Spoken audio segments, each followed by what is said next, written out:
night dreary while I pondered weak and weary over many a quaint and curious volume of forgotten lore. While I nodded, nearly napping, suddenly there came a tapping as of someone gently rapping at my chamber door. "'Tis some visitor," I muttered, tapping at my chamber door. "Only this and nothing more."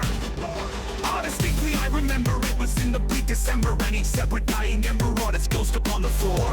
Eagerly I wished the morrow vainly I had sought to borrow from my books of Caesar's sorrow for the lost Lenore, for the rare and radiant maiden whom the angels named Lenore, nameless here forevermore.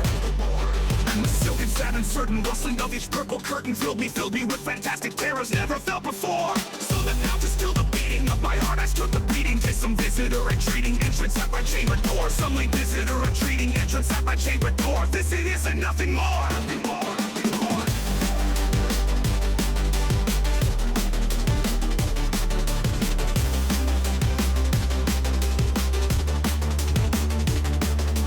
Presently my soul grew stronger, hesitating then no longer. "Sir," said I, "or madam, truly your forgiveness I implore." But the fact is I was napping, and so gently you came rapping, and so faintly you came tapping at my chamber door. And I scarce was sure I heard you here, I opened wide the door. Darkness there and nothing more. Nothing more. Deep into that darkness peering long, I stood there wondering, fearing, doubting, dreaming dreams no mortal ever dared to dream before. But the silence was unbroken, and the stillness gave no token, and the only word that spoken was the whispered word Lenore. This I whispered, and an echo murmured back the word Lenore. Merely this and nothing more. Back into the chamber turning, all my soul within me burning. Soon again I heard a tapping somewhat louder than before. "Surely," said I, "surely that is something at my window lattice. Let me see then what they're at is sorrow for the lost Lenore, for the rare and radiant maiden whom the angels named Lenore, nameless here forevermore." Evermore.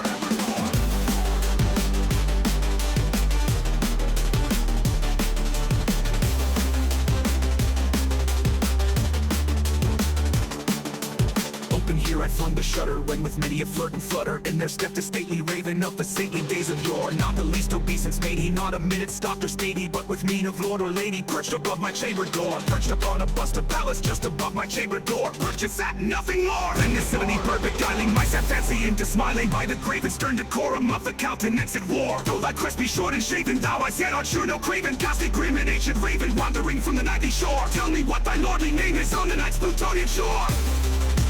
What the raven Nevermore.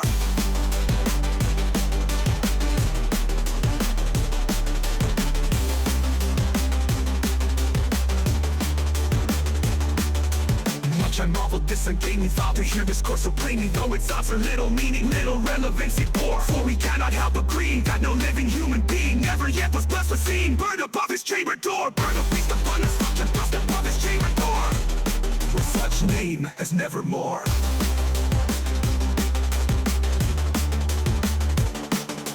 Raven sitting lonely on the placid bus spoke only that one word, as if his soul in that one word he did outpour. Nothing farther than he uttered, not a feather then he fluttered, till I scarcely more than muttered, "Other friends have flown before. On the morrow he will leave me as my hopes have flown before." Then the bird said, "Nevermore."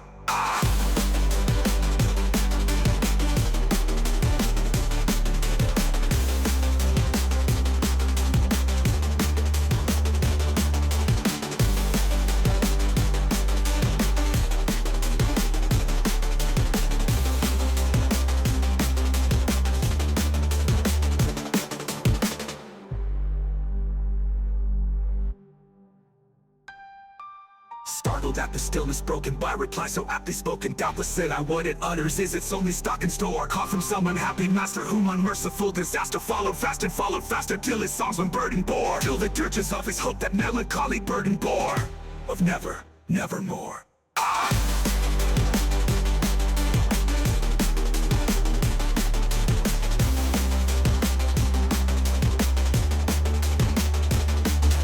Raven still beguiling all my fancy into smiling straight, I wheeled a cushioned seat in front of bird and busted door. Then upon the velvet sinking I betook myself to linking fancy unto fancy, thinking, what this ominous bird of yore, what this grim ungainly ghastly god, that ominous bird of yore, meant to croak him nevermore.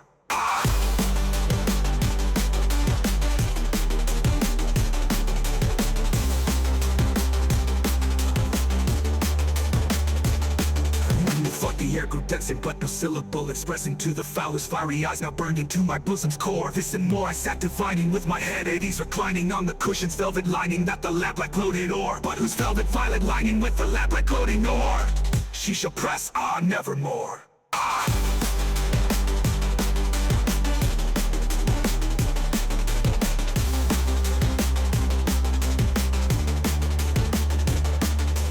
thought the air grew denser, perfume from an unseen censer, swung by seraphim whose footfalls tinkled on the tufted floor. Wretch, I cried, thy God had led thee by these angels he had sent thee. Respite, and nepenthe from thy memories of Lenore. Quaff this kind of plenty and forget this lost honor.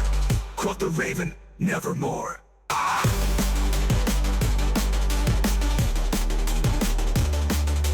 Prophet said, I think of evil. Prophet still if bird or devil. Whether tempest sent or whether tempest tossed the hero shore. Desolate yet all undaunted, on his desert land enchanted, on his home by horror haunted. Tell me truly, I implore, is there bomb in Gilead? Tell me, I implore.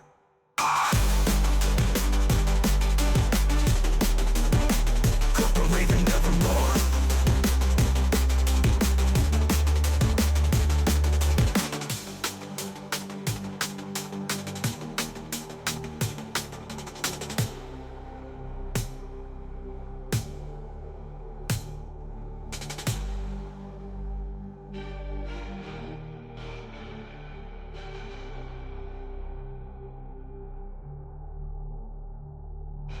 Prophet said, I think of evil. Prophet still if bird or devil. By that heaven that bends above us, by that God we both adore. Tell the soul with sorrow laden, if within the distant Eden it shall clasp a sainted maiden whom the angels name Lenore. Clasp a rare and rated maiden whom the angels name Lenore. Quoth the raven, nevermore.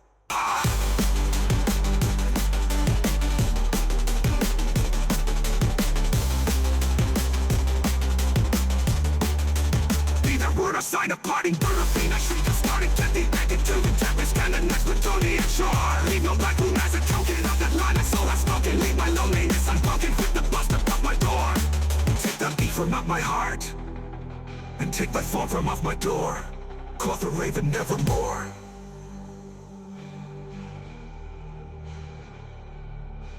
And the raven never flitting, still is sitting on the pallet bust of palace just above my chamber door. And his eyes have all the seeming of a demon's that is dreaming, and the lamplight orange streaming throws a shadow on the floor. And my soul from out that shadow that lies floating on the floor shall be lifted, nevermore.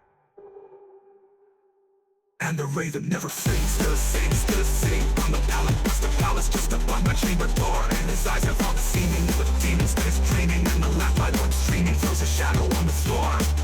And my soul from out the shadow that lies floating on the floor shall be lifted, nevermore.